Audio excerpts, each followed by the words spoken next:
नमस्कार, मैं स्नेहा थवाई, सहायक प्राध्यापक समाजशास्त्र, नवीन शासकीय महाविद्यालय नवागढ़, जिला जांजगीर चांपा, छत्तीसगढ़। तो आइए आज का टॉपिक स्टार्ट करते हैं। हमारा आज का टॉपिक है सांख्यिकी की अवधारणा, जिसके अंतर्गत हम सांख्यिकी का अर्थ, सांख्यिकी की परिभाषा, उसकी विशेषता, उपयोगिता, सीमाएं आदि का विस्तृत अध्ययन करेंगे। सांख्यिकी की अवधारणा टॉपिक एमए द्वितीय सेमेस्टर के सेकंड पेपर फर्स्ट यूनिट का भाग है। तो आइए हम सांख्यिकी की अवधारणा का विस्तृत अध्ययन करते हैं। सर्वप्रथम हम सांख्यिकी के अर्थ और परिभाषा का अध्ययन करेंगे। सांख्यिकी शब्द अंग्रेजी के स्टैटिस्टिक्स का हिंदी रूपांतरण है, जो कि लैटिन भाषा के स्टेटस शब्द से बना है। इस शब्द का सर्वप्रथम प्रयोग गॉटफ्रायड आकेनवाल ने किया था। सांख्यिकी शब्द का तात्पर्य मुख्य रूप से दो प्रकार से है, पहला बहुवचन में और दूसरा एकवचन के रूप में। बहुवचन में इसका अर्थ तथ्यों, सामग्रियों या आंकड़ों से है, जैसे अपराध, व्यापार, राष्ट्रीय आय आदि के आंकड़े, जबकि एकवचन में इसका तात्पर्य सांख्यिकी विज्ञान से लगाया जाता है, अर्थात इसका प्रयोग सांख्यिकी पद्धति के रूप में किया जाता है, जिसके द्वारा अनुसंधानकर्ता अपनी संकलित सामग्री को क्रमबद्ध रूप से विश्लेषण व निर्वचन की प्रवृत्ति को पूर्ण करता है। समाजशास्त्र के अंतर्गत विभिन्न समाजशास्त्रियों ने सांख्यिकी की परिभाषाएं दी हैं, जो निम्नलिखित है। कॉर्नर के अनुसार सांख्यिकी किसी प्राकृतिक या सामाजिक समस्या से संबंधित माप की गणना या अनुमान का क्रमबद्ध व व्यवस्थित ढंग है, जिससे कि इनके अंतर संबंधों का प्रदर्शन किया जा सके। क्रॉक्स्टन एवं काउडन के अनुसार सांख्यिकी को संख्यात्मक तथ्यों के संग्रहण, प्रस्तुतिकरण, वर्गीकरण, विश्लेषण आदि के रूप में परिभाषित किया जा सकता है। उपयुक्त परिभाषाओं से स्पष्ट है कि सांख्यिकी वह प्रविधि या कार्यविधि है जिसको संख्यात्मक तथ्यों के संकलन, प्रस्तुतिकरण करने के लिए प्रयोग में लाया जाता है। समाजशास्त्र में सांख्यिकी एक महत्वपूर्ण स्थान है, जिसके द्वारा शोधकर्ता सामाजिक मुद्दों का अध्ययन करता है। आइए हम सांख्यिकी की विशेषताओं का अध्ययन करेंगे। समाजशास्त्र में सांख्यिकी की विशेषताएं निम्नलिखित हैं। पहला, समंग तथ्यों के समूह होते हैं, अर्थात यहाँ पर सांख्यिकी की अवधारणा को समंग तथ्यों का समूह कहा जाता है, जिसका तात्पर्य है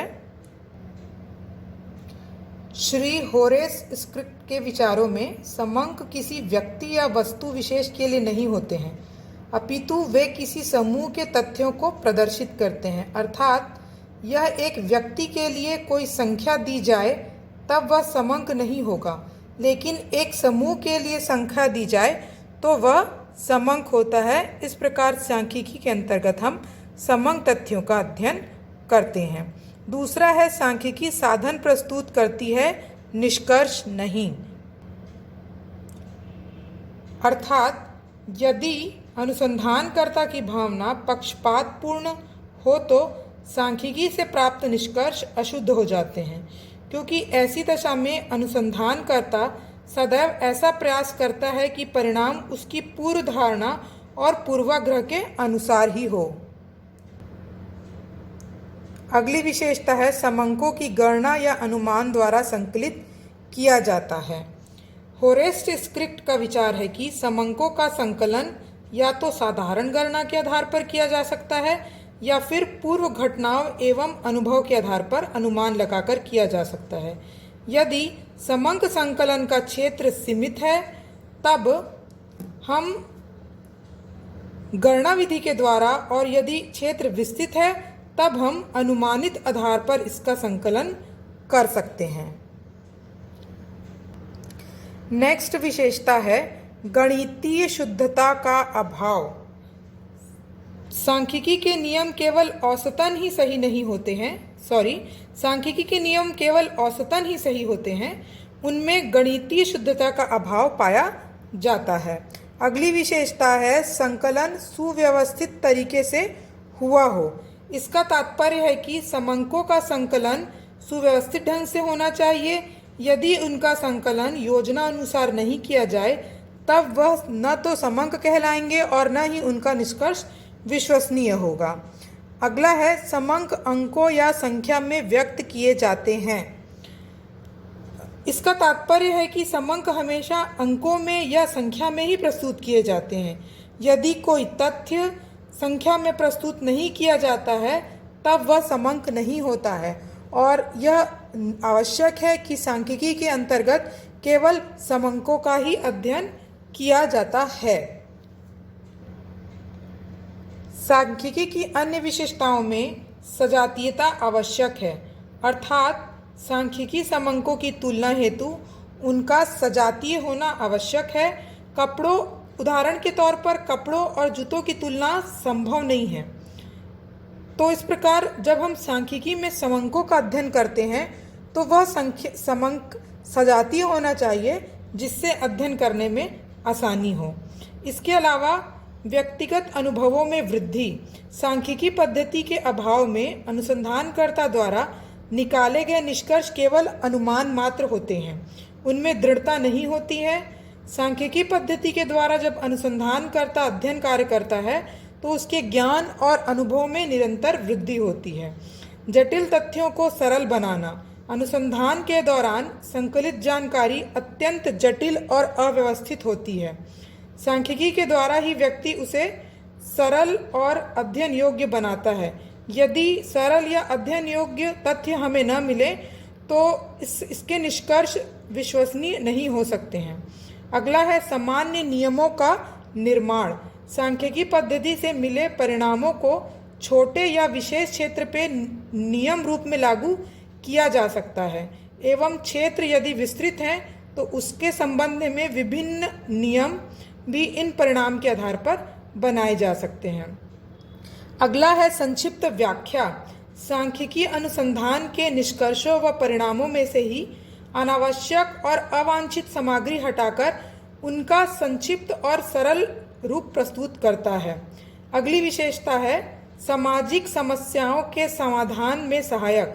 सांख्यिकी की सहायता से देश में अशिक्षा, गरीबी, बेरोजगारी, अपराध आदि सामाजिक समस्याओं के संबंध में जानकारी एकत्रित की जाती है। साथ ही इन समस्याओं के समाधान हेतु उपाय और उन उपाय कहाँ तक सफल हुए, इन सब की जानकारी भी सांख्यिकी के द्वारा ही पता की जा सकती है। एक अन्य विशेषता है भविष्य के लिए पूर्वानुमान। सांख्यिकी के द्वारा पूर्वानुमान भी लगाए जाते हैं। इसमें वर्तमान तथ्यों का विश्लेषण करके प्राप्त निष्कर्षों के आधार पर अनुसंधानकर्ता भविष्य के लिए अनुमान लगाता है। अब हम सांख्यिकी की विशेषताओं का अध्ययन करेंगे। समाजशास्त्र में सांख्यिकी की उपयोगिता दिन प्रतिदिन बढ़ती जा रही है और इसकी उपयोगिता का वर्णन निम्नलिखित है। सर्वप्रथम, सांख्यिकी पद्धतियों का समाजशास्त्र एवं अन्य सामाजिक विज्ञानों में जटिल तथ्यों को सरलतम स्वरूप प्रदान करके प्रस्तुत किया जा सकता है। उदाहरण के लिए, संपूर्ण सामग्री की अपेक्षा तथ्यों को औसत मूल्यों द्वारा सरलता से समझा जा सकता है। अगला है संख्यात्मक स्वरूप। समाजशास्त्रीय अनुसंधान में अधिकतर गुणात्मक आंकड़ों को संकलित किया जाता है, परंतु सांख्यिकी विज्ञान में आंकड़ों को संख्यात्मक रूप में व्यक्त किया जाता है। निर्वचन एवं निष्कर्ष निकालने के लिए गुणात्मक आंकड़ों को परिमाणात्मक या गणनात्मक आंकड़ों में परिवर्तित करना अनिवार्य होता है। अगली उपयोगिता है सांख्यिकी की तुलना। सांख्यिकी का प्रयोग समाजशास्त्र में विभिन्न प्रकार से तुलना करने में सहायता प्रदान करता है। संख्याओं या माध्यों से तुलना कार्य सरल हो जाता है यदि हम सांख्यिकी अवधारणा का प्रयोग करते हैं तो। अगला है सहसंबंध। सांख्यिकी के प्रयोग द्वारा एक समाज वैज्ञानिक विभिन्न तथ्यों के बीच सहसंबंधों को सरलता से स्पष्ट कर सकता है। व्यक्तिगत ज्ञान एवं अनुभव में वृद्धि। सांख्यिकी व्यक्तिगत ज्ञान एवं अनुभव में वृद्धि करता है। सांख्यिकी व्यक्ति के ज्ञान क्षेत्र को बढ़ाने में सहायता प्रदान करती है क्योंकि इसके द्वारा प्रत्येक समस्या की विवेचना सूक्ष्म एवं गहन सरल तरीके से हो सकती है। अतः व्यक्ति के बौद्धिक विकास में सांख्यिकी महत्वपूर्ण स्थान रखता है। नीति निर्माण में प्रदर्शन सामाजिक विज्ञानों में केवल सामाजिक समस्या के कारण का ही पता नहीं लगाया जाता, अपितु इन्हें दूर करने के लिए भी इसके उपाय किए जाते हैं ताकि इसके समाधान के कदम उठाए जा सकें। सांख्यिकी नीतियों के निर्धारण में सहयोग एवं सुगमता प्रदान करती है, क्योंकि भावी योजना एवं नीतियों के निर्माण में सांख्यिकी तत्वों का महत्वपूर्ण स्थान होता है। भविष्य का पूर्वानुमान सांख्यिकी समाज के तथ्यों के बारे में आंकड़े संकलन करने तथा उनका निश्चयात्मक रूप प्रदान करने में सहायता प्रदान करती है। भूतकालीन तथा वर्तमान तथ्यों के आधार पर समाज वैज्ञानिक भविष्य का पूर्वानुमान लगाने में सरलता स्थापित होती है और अनुसंधानकर्ता भविष्य का पूर्वानुमान लगाने में सहायक सिद्ध होती है। अगला है सिद्धांतों एवं उपकल्पनाओं की जांच करना। सांख्यिकी के द्वारा एक समाजशास्त्री किसी सामाजिक समस्या के विस्तार एवं घनत्व का पता सरलता से लगा सकता है और उन समस्या के समाधान के लिए एक निश्चित रूपरेखा बनाने के रूप में उपकल्पना का निर्माण कर सकता है आदि। सांख्यिकी की विभिन्न विशेषताओं, महत्व, उपयोगिताओं के बाद भी इनमें कुछ सीमाएं हैं, परंतु फिर भी इनकी सीमाओं को अगर इनका ध्यान दिया जाए, इनकी सीमाओं का समाधान किया जाए, तो निश्चित ही समाजशास्त्र में सांख्यिकी की अवधारणा एक महत्वपूर्ण अवधारणा साबित होगी। इनकी सीमाएं हैं, पहला, केवल समूहों का अध्ययन। सांख्यिकी केवल समूहों की विशेषताएं व्यक्त करने में सहायक है।